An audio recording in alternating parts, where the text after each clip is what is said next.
The profit की शुरुआत अल-मुस्तफ़ा नामक व्यक्ति से होती है, जो आरफालिस नामक द्वीप पर रहता है। स्थानीय लोग उसे ईश्वर का एक दूत, पैगंबर मानते हैं, लेकिन वह किसी दूसरे स्थान से है। घर जाने के लिए सही जहाज के लिए उसने 12 साल तक इंतजार किया है। शहर के एक पहाड़ी से वह अपने जहाज को बंदरगाह पर आते हुए देखता है और उन लोगों को छोड़ते हुए दुखी होता है जिन्हें वह जानने लगा था। यह महाप्रस्थान वस्तुतः एक रूपक है। यह एक प्रकार का महापरिनिर्वाण है। अल-मुस्तफ़ा कहता है, यह कोई पहनने का कपड़ा तो नहीं जिसे मैं उतार कर फेंके जा रहा हूँ। यह मेरे देह का अपना ही चमड़ा है जिसे अपने ही हाथों उतार रहा हूँ। वह जहाज जो उसे लेने आ रहा है, जिसके उसने वर्षों से प्रतीक्षा की है, ये सारे संकेत इस लोक को त्यागने के ही हैं। लेकिन अब जब वह जा रहा है तो शहर के लोग उसकी विदाई को लेकर द्रवित हैं। उनसे न जाने का आग्रह करते हैं। अंत में अलमित्रा नामक अद्भुत स्त्री, जिसे नगर में आए हुए 1 दिन हुआ है, मगर वह अल-मुस्तफ़ा को समझती और उस पर भरोसा करती है, उसके महाप्रस्थान का अभिनंदन करती है, क्योंकि वह जहाज जिसके अल-मुस्तफ़ा चिरकाल से प्रतीक्षा कर रहा है, वह आ चुका है। वह समझती है कि उसका जाना जरूरी हो गया है। वह कहती है कि हमारा प्रेम तुम्हारा बंधन नहीं बनेगा और न हमारी आवश्यकताएं तुम्हें पकड़े रखेंगी।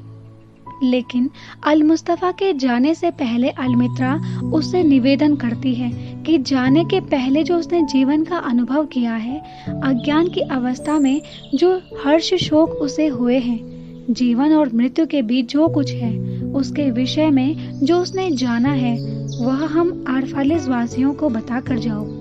तुम्हें हमें हमारा परिचय देकर जाना होगा ताकि हम जीवन के बारे में जान सकें।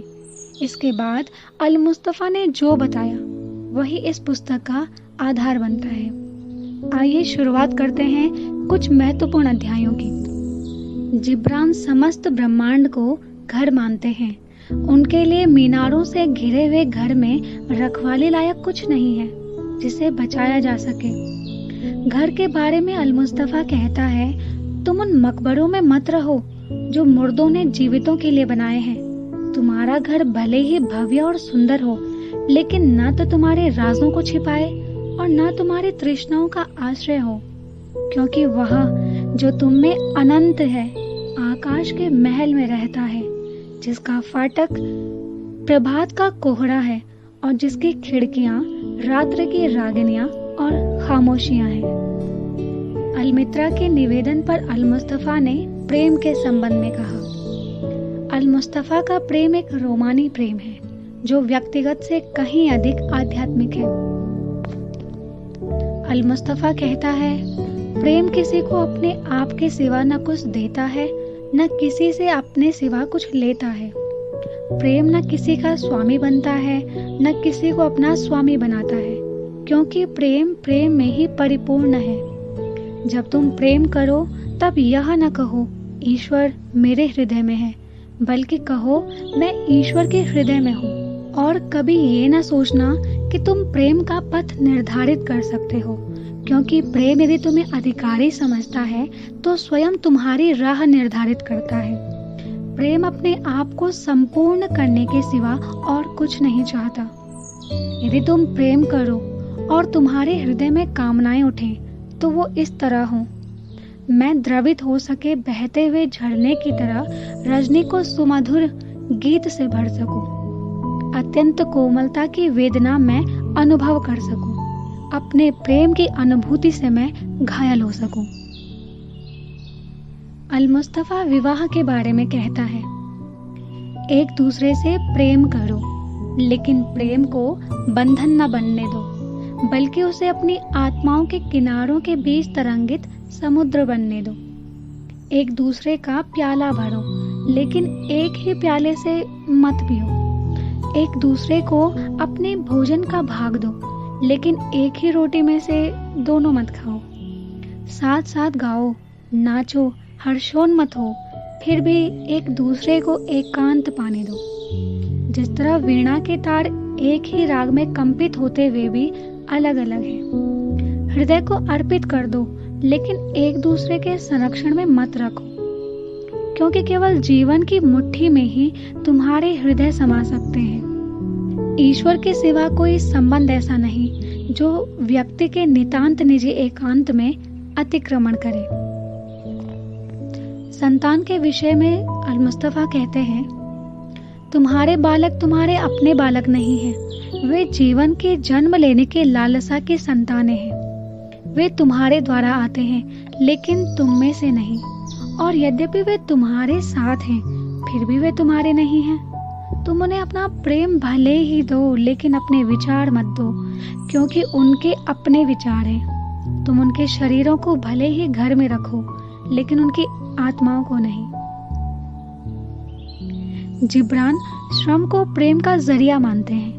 वे कहते हैं कि कोई भी श्रम जो प्रेम के साथ न किया गया हो, वह विष के समान है। इससे बेहतर है श्रम न करना। वे अल-मुस्तफा के माध्यम से कहते हैं, श्रम प्रेम को प्रत्यक्ष करता है।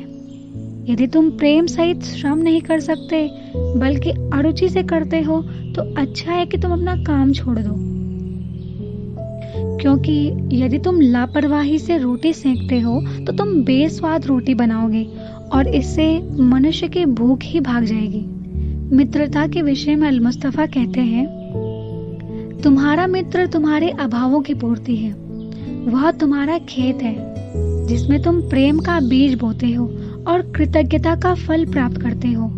वह तुम्हारा भोजन गृह है, और वही तुम्हारा अलाव, क्योंकि तुम उसके पास अपनी भूख लेकर जाते हो और शांति पाने की इच्छा से उसे तलाश करते हो।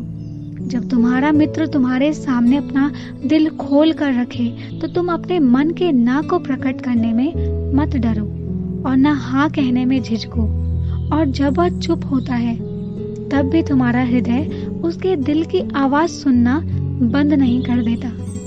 अल-मुस्तफा कहता है, जब तुम में और तुम्हारे विचारों में शांति नहीं रह पाती, तब तुम बातचीत करते हो। जब तुम अपने हृदय के एकांत में और अधिक निवास नहीं कर पाते, तब तुम अपने होठों पर वास करते हो, और वाणी परिवर्तन तथा विनोद का साधन है। तुम में से अनेक अकेलेपन के डर से किसी बातूनी की खोज करते हैं, क्योंकि एकांत की नीरवता उनकी आंखों के सामने उनका नंगा रूप प्रकट कर देती है, और वे उससे भागना चाहते हैं। विवेक और वासना को जीवन के दो पहलू माना गया है, एक दूसरे का पूरक माना गया है। तुम्हारा विवेक और तुम्हारी वासना तुम्हारे समुद्र प्रवासी आत्मा के पाल और पतवार हैं। यदि तुम्हारी पाल या पतवार टूट जाए, तो तुम लहरों द्वारा उछाले जाकर कहीं को बहोगे, या फिर बीच समुद्र में जहां के तहां रुके रहोगे, क्योंकि विवेक एकाकी राज करते हुए मर्यादित करने वाली शक्ति है, और बेलगाम वासना वह ज्वाला है जो स्वयं अपने को जलाकर समाप्त करने तक जलती है। आत्मज्ञान के विषय में अल-मुस्तफा कहता है, किसी बांस या थाह लेने वाली डोरी से अपने ज्ञान की गहराई नापने का प्रयत्न न करना, क्योंकि आत्मा अगाध और असीम समुद्र है। मैंने सत्य को पा लिया, ऐसा मत कहो, बल्कि कहो मैंने एक सत्य पाया है। मैंने आत्मा का मार्ग पा लिया, ऐसा मत कहो, बल्कि कहो मैंने अपने मार्ग पर चलते हुए आत्मा के दर्शन किए हैं, क्योंकि आत्मा सभी रास्तों पर चलती है। आत्मा एक ही लोक पर नहीं चलती, न वह नरकुल की तरह उगती है। आत्मा असंख्य पंखुड़ियों वाले कमल के सदृश अपने आप को विकसित करती है। अध्यापन जिब्रान के लिए वह नहीं है जो अनुकरण करना सिखाता हो या अपने सीमित ज्ञान को आगे बढ़ाता हो। उनके लिए अध्यापन का अर्थ है शिष्य के लिए विचार और अनुभव के असीम द्वार खोलना। अल-मुस्तफा कहता है, जो अध्यापक अपने अनुगामियों में मंदिर की छाया तले विचरण करता है, वह उन्हें अपने ज्ञान का अंश नहीं, बल्कि अपना विश्वास और वात्सल्य प्रदान करता है। यदि वह वास्तव में बुद्धिमान है, तो वह तुम्हें अपने ज्ञान मंदिर में प्रवेश करने के लिए नहीं कहता, बल्कि वह तुम्हें तुम्हारी बुद्धि की दहलीज तक ले जाएगा। समय के विषय में अल मुस्तफा कहता है, तुम मापहीन और अमाप्य समय की माप करना चाहते हो। समय और ऋतु के अनुसार अपने व्यवहार को व्यवस्थित और आत्मा की गति को भी संचालित करना चाहते हो। समय को तुम एक स्रोत बनाना चाहते हो, जिसके किनारे बैठकर तुम उसके प्रवाह का अवलोकन करना चाहते हो।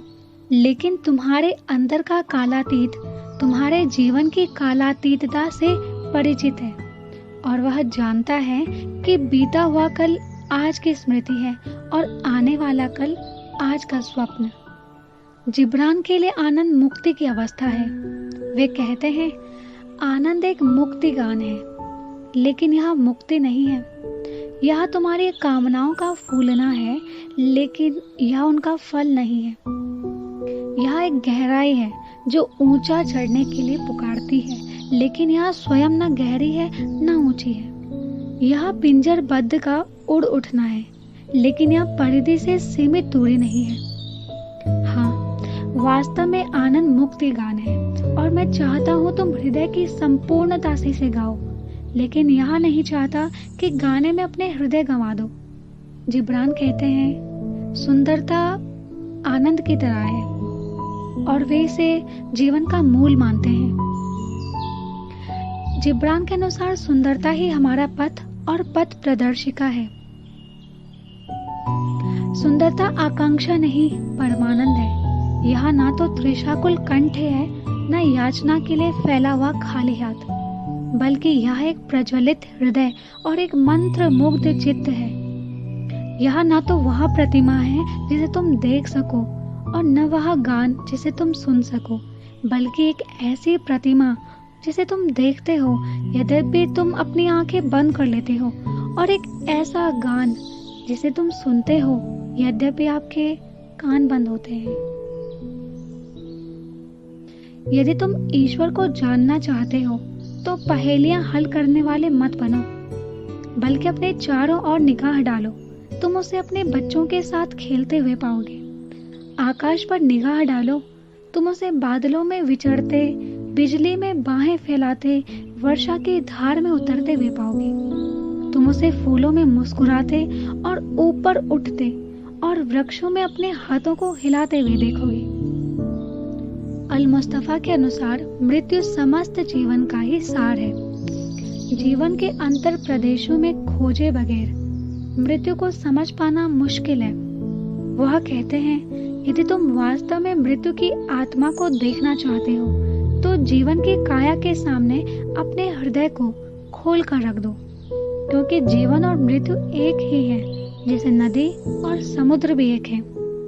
तुम्हारी आशाओं और अभिलाषाओं की गहराई में तुम्हारा उस पार का नीरव छुपा हुआ है, और बर्फ से दबे हुए बीज की भांति तुम्हारा हृदय बसंत के स्वप्न देखता है। स्वप्नों का विश्वास करो, क्योंकि उनमें अमरता का द्वार छिपा है। इसके साथ ही शाम ढल जाती है। यह शाम न केवल सूर्य का ढलना है, बल्कि अल मुस्तफा के जीवन की भी शाम है। यह आरफालिस निवासियों से विदा लेने का पहर है। अलमित्रा दिन, स्थान और अल मुस्तफा की आत्मा के प्रति कृतज्ञता व्यक्त करती है, जिसने इन अमृत वचनों का साक्षात्कार कराया। अल मुस्तफा कहता है कि वह जो बोला वह निश्चित ही मैं नहीं था, वह कोई और था जो मेरे भीतर से बोल रहा था। मैं भी सभी की तरह एक श्रोता मात्र था।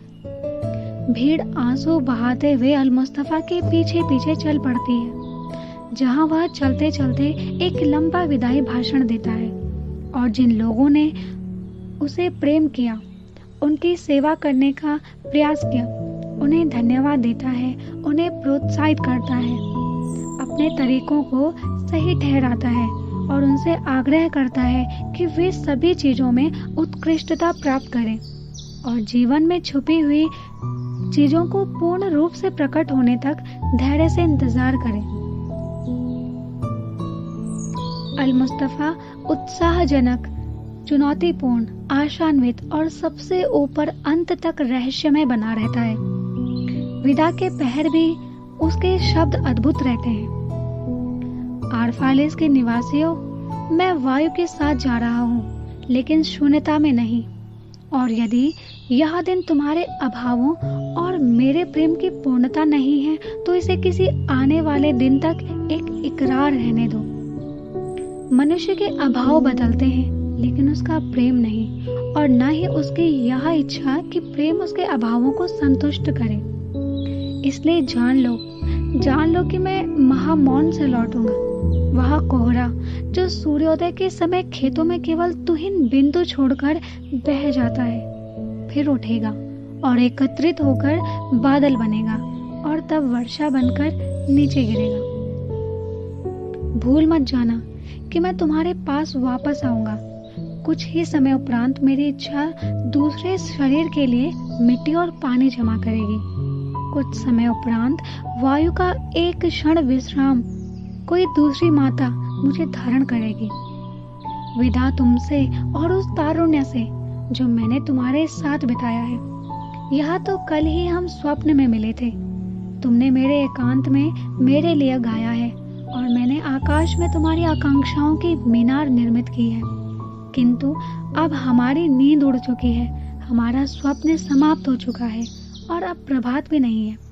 मध्याह्न हमारे ऊपर है और हमारी अर्ध जागृति पूर्ण दिवस बन चुकी है। हमें अलग होना चाहिए।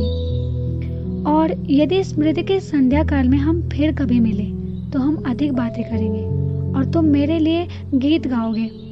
जब हमारे हाथ किसी दूसरे स्वप्न में मिलेंगे तब हम आकाश में एक और मीनार निर्मित करेंगे।